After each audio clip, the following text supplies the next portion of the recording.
First things first. Today, Rodgers, no show. Is this a bad sign for the Jets? Speaking of putting faith in doctors on Twitter. Meanwhile, Christian McCaffrey lands on the Madden cover while Brock Purdy claims he's going to be better than ever. Oh, why would they put Purdy on the cover? Because he's not their probably best could player. have. Let's just keep it real. He's not their best player. Okay. Doesn't mean he don't ball. Wow. That's right. Does not mean he doesn't ball. That's correct. It was more in common with Chris Sims than I thought. And finally, a special edition of the friendliest segment in all of sports. It's a modified King of the Hill. Yeah. Go ahead, Nick. I'm taking a blowtorch to the King of the Hill. I'm just letting y'all know. It's a hill. Stay tuned. It wouldn't be effective. Luckily, Stay it's tuned. burden green and therefore can't catch fire. An hour from now. Also, a torn hard at the King of the Hill. retinaculum is going to factor into This the guy's hill. become a medical. Oh, yeah, there has to an be. expert to. on ankles in the last I didn't become an 12 expert. minutes. You know what? I'm doing my own research.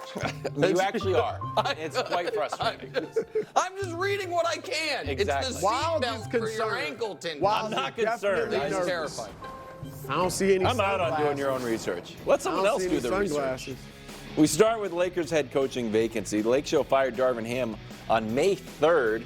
He's since rejoined the Bucks. So who took his place? Well, nobody.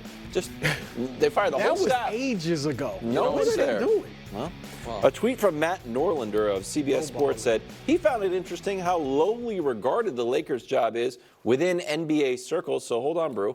Is being the head coach for the Lakers not even a good job? I'm going to look at this objectively. Let's look at the good points. Oh, good. 2 top 15 players, Yep. stars. I think you got some solid role players. All right. It's a playoff caliber roster. All right. And this is strictly basketball reasons.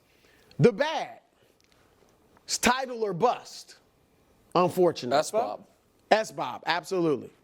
You will be scapegoated if you don't win the championship. Yep. You will get the blame. There's little way to improve the roster. All right. And then finally, the Western Conference is tough and deep and only going to be even better next year. So it looks like a bad job, but I'll say this. If the Lakers ownership and front office would empower the coach through years and through money, you now give him the security to have the authority. But without that type of security to coach the team the way you want, because you know you're not going to, a player can't fire you and media opinions out there can't get you fired. If you have that security, you can have the authority. But without the security, there's no authority. Without the authority, there's no success.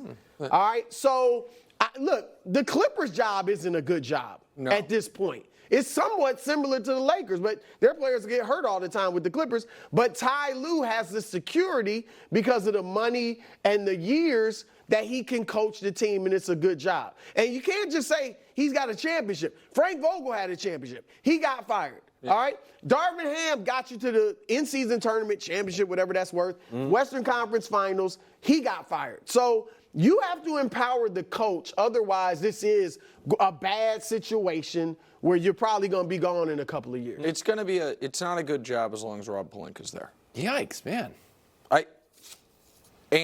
I did a similar pros and cons. My first thing I've written down is there's a long list of pros and a long list of cons. Some of the pros that you didn't mention are unique to the Lakers' job, which is its location, its history, which I do think is attractive to NBA players. LeBron James didn't just pick Los Angeles. There's 2 teams there. He picked the Lakers. And the Lakers brand still means something similar to the New York Yankees brand and the Dallas Cowboys brand. And to me, it's more impactful in basketball than other sports because one singular player can change your fortune so much. You can do that in football as well, but football, those players don't change teams typically. You know what? And so that can't be duplicated elsewhere. What is frustrating if you're a Lakers fan is, to me, one of the biggest cons is ownership. That's not going to change. Another one of the biggest cons is the front office, which could change. But one of the reasons the job's not attractive is, as Bruce said, because you will be scapegoated. And now we can blame that on LeBron, but I don't think that's fair. We can blame that on the media. That's partial. That's a bit of it. But it is also constant CYA mode from the Lakers front office. And if you are, like, why is the conversation about Rob Pelinka's job not happening right now today? If we take the Lakers ostensibly at their word, they had a target. They spent they've had 6 weeks since they fired their coach. They have had, we've seen other coaches get hired elsewhere. Borrego's meeting now with another team. We'll see. It seems like they have, according to some reports, turned off or offended J.J. Redick. They might end up being a man without a country because you couldn't land your guy.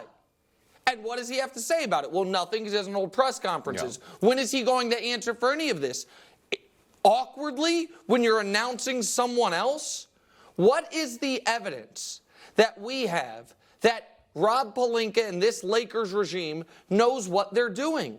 Because LeBron James wanted to come there when he was still in the prime of his career. That's it. And they got AD. And they got largely that was through Clutch. And so LeBron, let's just call. If we want to say LeBron made them get Russ, let's say on the other hand LeBron got them Anthony Davis, call those two, call it even on the LeBron element here. LeBron picked them because of where they were and because they're the Lakers. But what pre-LeBron and since those moves have we seen that makes you think they know what they're doing? And to publicly whiff on Danny Hurley, that it is not unprecedented across major industries for one massive whiff to be like, sorry, buddy, you've lost our faith. This was your plan, evidently, and you couldn't land it.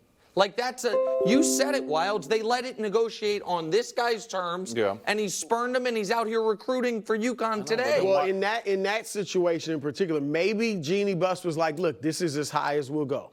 6 years, $70 million. Maybe want to get more money. Look, I honestly think, and I said it, this was some of the theories, one of the theories going around in the league. Yeah.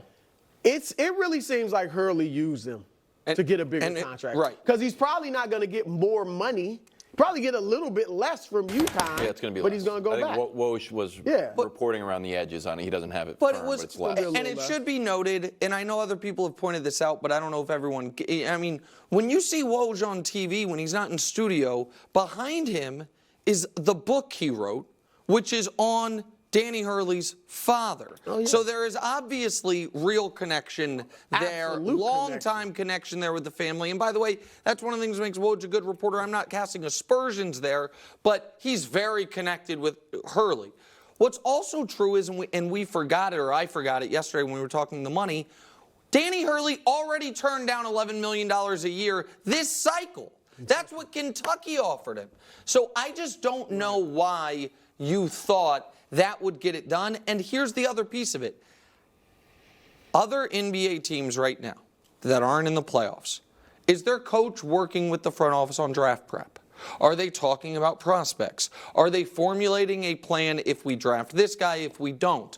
Are they talking free agency? Are they talking potential trades? Hand in glove with their coach.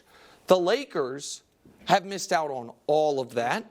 And now, what best case scenario? They have a coach that's hired 4 days before the NBA draft. The draft's in 2 weeks. Darvin Ham got fired 6 weeks ago. It's not a well-run operation. So I think it could be a good job, even though the team doesn't have a ton of money. But right now, I don't think it is. All right. Finally, it's our quarterly update on Cuffs the Legend. He pops up every once in a while. Cuffs? Yeah. He kicked around.